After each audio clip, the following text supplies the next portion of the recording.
Dari mana dia bisa menawarkan itu? Ya dari data-data yang bocor selama ini di Indonesia. Total transaksi yang sudah dibukukan oleh PPATK itu 155.459. Kalau komisi aja 10%, 15 triliun. Kalau perlindungan itu minimal 30%.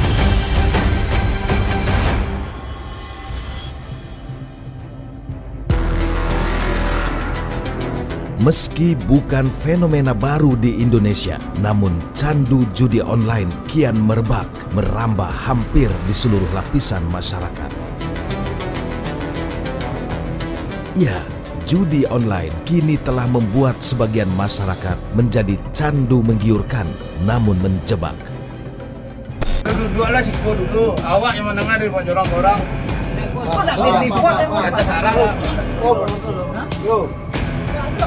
Di Kabupaten Sijunjung, Sumatera Barat, 12 orang ditangkap karena terbukti tengah melakukan permainan perjudian dengan berbagai macam modus.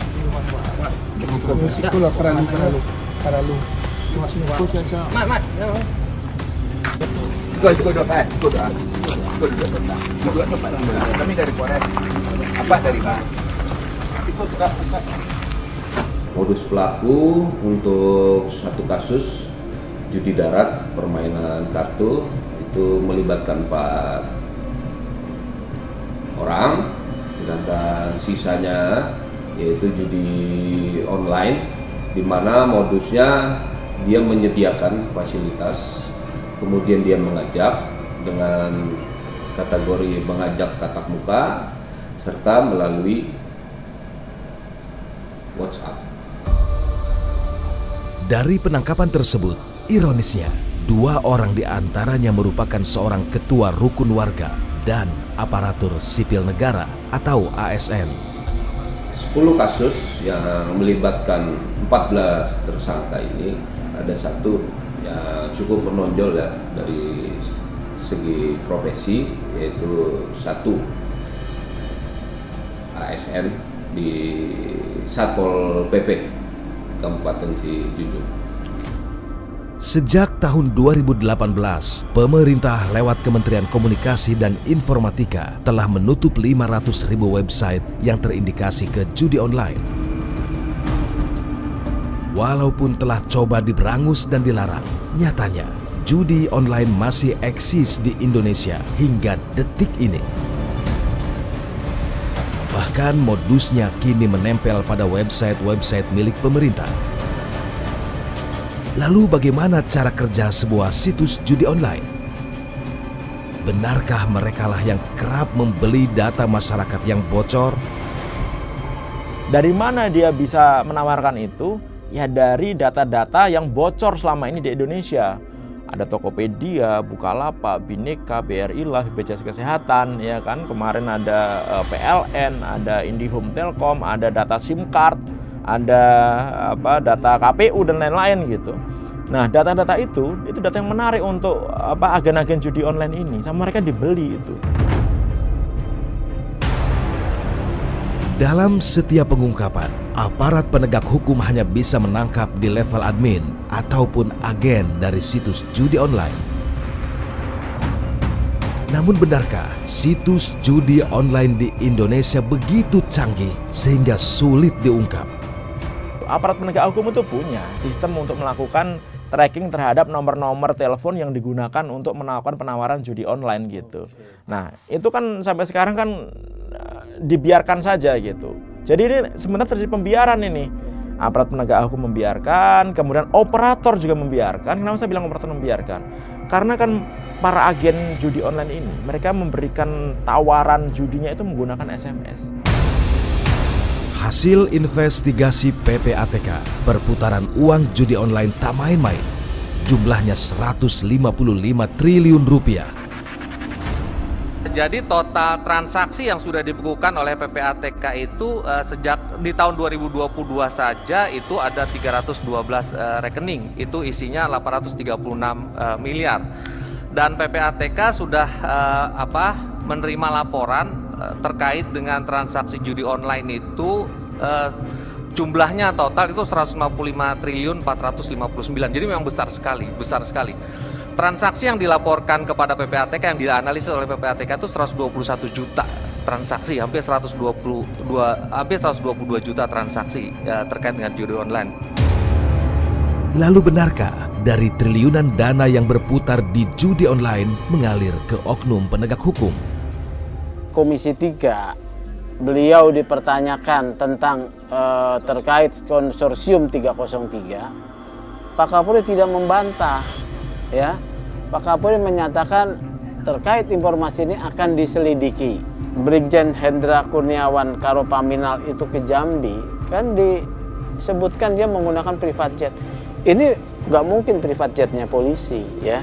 Ini private jetnya siapa? IPW mendapat data itu private jetnya salah seorang diduga bandar judi online.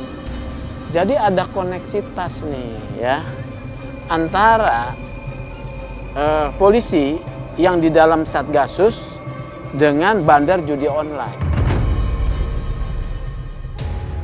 Benarkah uang judi online masuk ke kantong oknum jenderal polisi? Jenderal bintang 2 dulu. Bintang 2 baru bintang 3. Iya, jenderal bintang 2. Kemudian setelah 2 hari muncul skema konsorsium dengan Sambo, muncul lagi skema konsorsium dengan jenderal bintang 3. Berarti itu ada kecenderungan bahwa informasi itu benar. Bukan hoax. Kalau kebenarannya kan adalah menjadi tanggung jawab dari Pak Kapolri untuk melakukan penyelidikan. Lalu, berapa banyak uang yang masuk ke kantong oknum polisi? Kalau komisi aja 10% berapa itu? 15 triliun. Ya. Kalau perlindungan itu minimal 30%.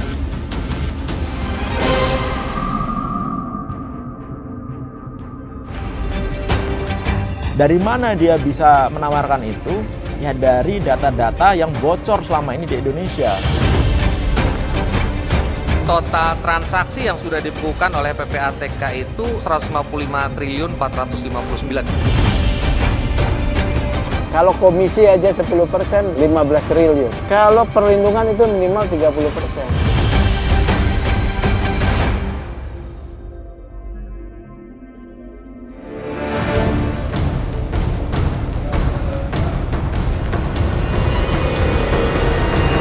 Fenomena judi online kian lama kian mengerikan dan mengkhawatirkan.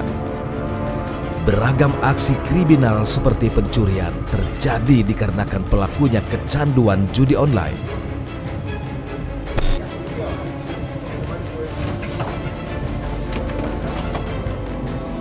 Di Kecamatan Jelitung, Kota Jambi, seorang pemuda nekat mencuri perabot rumah tangga milik warga seperti mesin cuci, tabung gas, televisi, kipas angin hingga handphone demi bisa bermain judi online.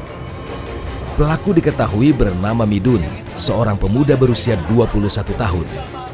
Midun mengaku telah mencuri perabotan rumah tangga selama 2 bulan terakhir. Dia harus mempertanggungjawabkan perbuatannya dengan ancaman hukuman 7 tahun penjara.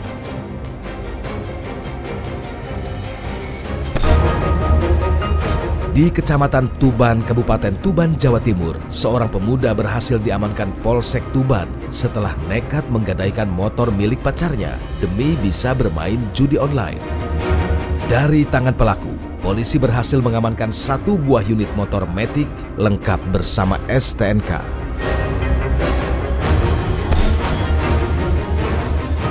Di Sidoarjo, Jawa Timur, seorang karyawan pengelola mesin ATM nekat membobol mesin ATM di 2 minimarket. Dari aksinya, pelaku berhasil membawa uang sebesar 368 juta rupiah.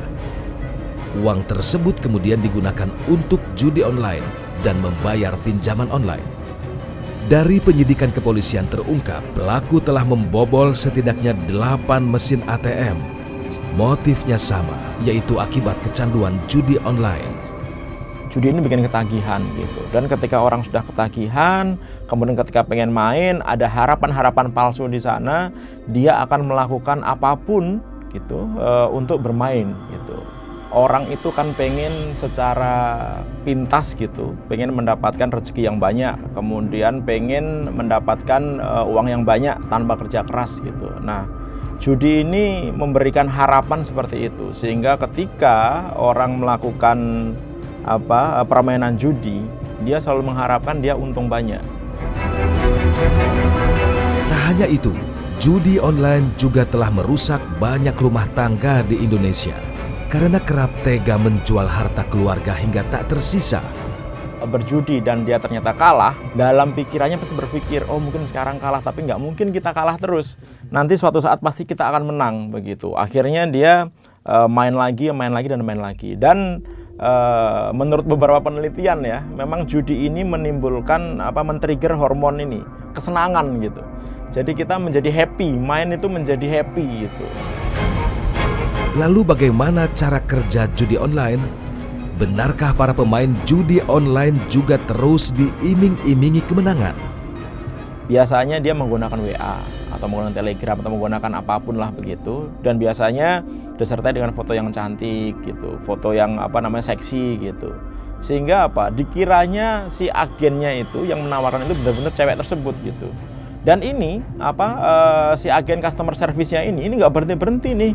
Nanyain bagaimana kabarnya Pak, bagaimana hari ini, udah menang apa belum, nanti kita bantu Pak, silahkan deposit, nggak usah banyak-banyak gitu. Itu ditanyain terus gitu, di maintenance gitu. Jadi pemain itu di maintenance terus gitu. Pemainnya melakukan withdraw itu penarikan uang hasil kemenangan gitu. Itu juga langsung sigap, cepet gitu dilayani gitu. Jadi pemain juga merasa oh ini terpercaya nih gitu. Fair, ini fair nih. Orang bandar judi ini fair nih sama kita nih, karena ketika menang kita narik nggak disusahin gitu, dan hampir semuanya seperti itu. Lantas, apakah pemain bisa kaya dari judi online? Ya nggak akan mungkin kaya lah. Gimana ceritanya jadi kaya? Udah pasti nggak akan kaya gitu. Nggak ada ceritanya gitu orang main judi itu bisa kaya gitu, kecuali misalnya orang dapat jackpot ya, itu satu di antara sejuta orang gitu.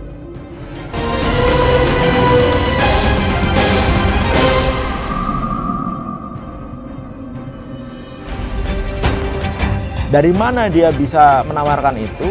Ya dari data-data yang bocor selama ini di Indonesia. Total transaksi yang sudah dibukukan oleh PPATK itu 155.459. Kalau komisi aja 10%, 15 triliun. Kalau perlindungan itu minimal 30%.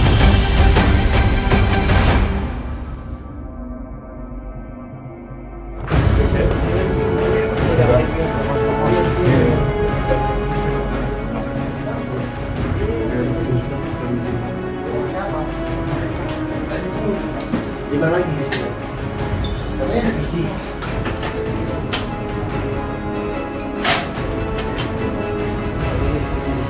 Ada. Kan.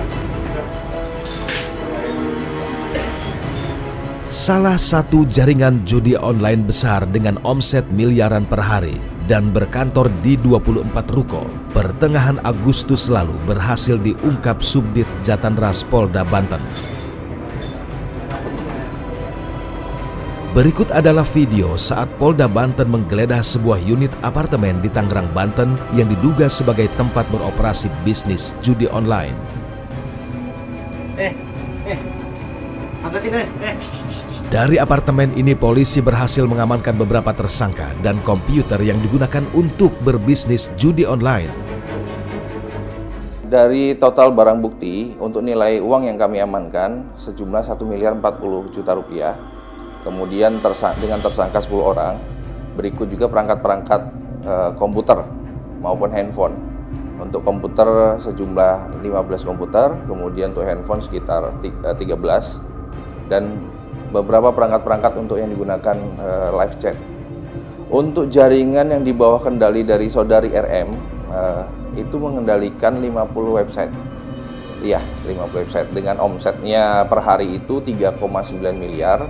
Dan berdasarkan hasil kami melakukan penelusuran selama operasional 3 bulan tersebut, kami mengidentifikasi terdapat total transaksi itu 294 miliar. Polisi kemudian segera merilis ke-10 tersangka. Lalu seperti apa peran masing-masing tersangka? Mereka, salah satu orang, saudari RM ini, dia sebagai direktur operasional, dia sekaligus merangkap sebagai head admin.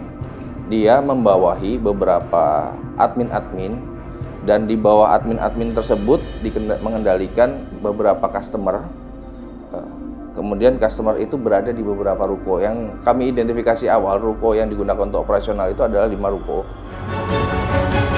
Benarkah para pelaku judi online ini termasuk jaringan judi online internasional? Untuk server yang kami sudah identifikasi, server mereka berada di Kamboja dan ruko-ruko tersebut hanya sebagai operasional. Untuk jaringan yang khusus yang sudah kami amankan berada di Citra Raya tersebut beroperasi dari tahun 2020. Kami kemudian mewawancarai Tri, salah satu tersangka yang berperan sebagai marketing, untuk mengetahui langsung bagaimana judi online bekerja sehingga membuat orang kecanduan. Ya, ngasih bonus promosi. Kasih bonus promosi. Iya. Atau bonus deposit gitu. Bentuknya biasanya gimana? Ayo kalau gimana? Biasanya gimana? Biasanya ya kita nawarin deposit 50.000, bonusnya 20.000 kayak gitu. Udah awal dia deposit pertama. Kalau pertama menang pasti bakal ketagihan terus main gitu. Dan apalagi dia mendapatkan jackpot gitu. Jackpot itu biasanya berapa kali lipat dari total yang dia taruh biasanya? Biasanya jackpot itu bisa sampai 10 atau 12 kali lipat dari modal. Jadi setiap pemain akan diberi kemenangan di awal atau seperti apa, Mas? Kalau dari cara kerjanya? Iya, kemenangan di awal. Kemenangan di awal berapa kali kemenangan? Tergantung dari sistemnya. Pertama jackpot, 2 kepercayaan situs gitu. Kepercayaan situs. Kepercayaan situs biasanya didapat dari apa? Withdraw berapapun pasti dibayar kayak gitu. Withdraw itu apa? Withdraw itu jadi kemenangan. Oh, kemenangan. Oke. Jadi karena setiap menang dibayar berarti situsnya fair gitu. Iya. Kalau untuk gaji sekitar 4 jutaan. Terus gitu. ada bonus? Bonus mingguan. Bonus mingguan. Iya. Biasanya berapa? Nggak nentu. Nggak nentu. Iya, mingguan ya. Rekornya berapa paling besar? Paling besar ya 500 sampai 600 per minggu. Iya, per minggu. Apakah teman-teman yang bekerja di situ mendapat bonus dari setiap kekalahan yang diderita oleh pemain? Dapat. Iya. Biasanya berapa? 10% dari loss. Dari customer yang kalau marketing dari customer dari pemain yang Mas rekrut itu. Iya. Oh, 10% dari loss. Akibat perbuatannya, para pelaku diancam pidana dengan hukuman penjara 16 tahun. Kalau untuk pasal yang kami terapkan, yang sudah kami terapkan, yaitu pasal KUHP 303 dan Undang-Undang ITE. Untuk selanjutnya terkait masalah baik itu TPPU dan sebagainya, nanti kami masih dalam proses. Untuk saat ini untuk TPPU, kalau untuk 303 dengan ITE, ancaman hukuman 16 tahun. Hingga kini, website judi online masih bebas beroperasi. Lantas, apa yang terjadi bila ini tetap dibiarkan? Efeknya nantinya gitu. Ini kan parah banget, ini masyarakat kita kan jadi berantakan keluarganya gitu. Sekolah anaknya berantakan, keluarganya berantakan, ya kan, terjadi masalah keluarga gitu. Endingnya nanti pasti banyak kriminalisme gitu. Atau banyak anak-anak yang akhirnya tidak terawat, yang